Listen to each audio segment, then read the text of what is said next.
opisyal. Nagkakamali po kayo dyan. Isa lang naman ang inyong layunin. Ang siraan ang nag-iisang babae sa tuwing may hearing dyan sa Crocodile Farm sa Kongreso.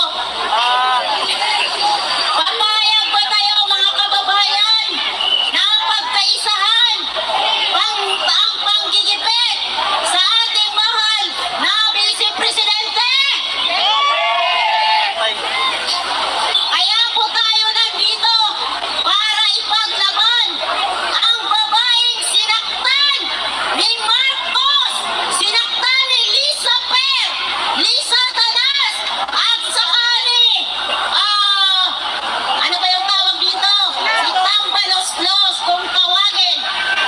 Kahit tayo po, kaya po tayo nandito upang gisingin ang taong bayan na makiisa dito nang sa ganon iparamdam natin na tayo ay nagkamali sa pagpili sa kasalukuyang namumuno dito sa ating bansa.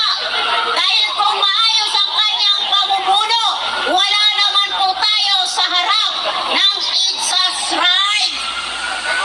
Dito naman po sa namumuno na mga kaparian dito sa EDSA, huwag po kayong magalit sa amin dahil kailanman ay dito talaga ginaganap ang paglalabas ng mga hinaing ng bawat Pilipino kapag ang isang Pangulo ng Pilipinas ay nagkakamali.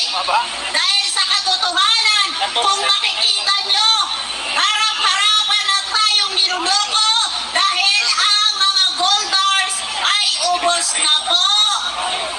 Ang Maharlika funds, hindi na makita kung nasaan na nilagay na gold ni Lisa Per.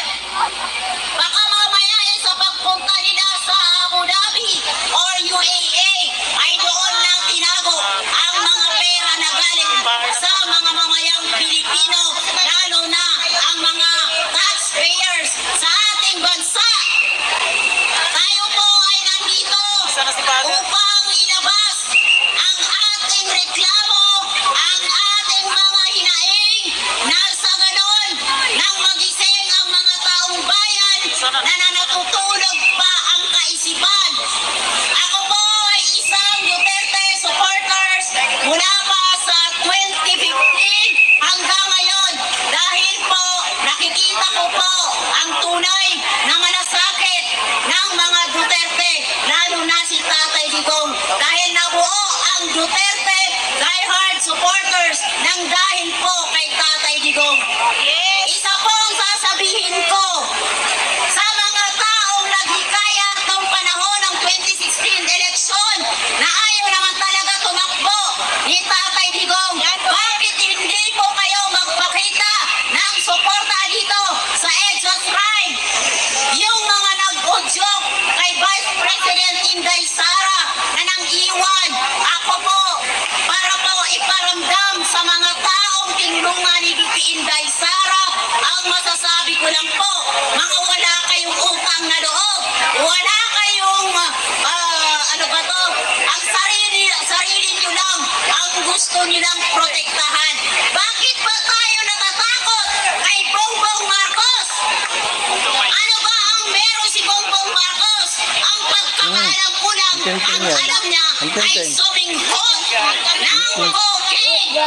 So, yung pong mga matitino na mga negosyante, kapag hindi po kayo sumali dito sa panawagang ito, lalo lang pong maghihirap ang inyong mga negosyo dahil po kinokontrol na po ng Bongbong Marcos administration.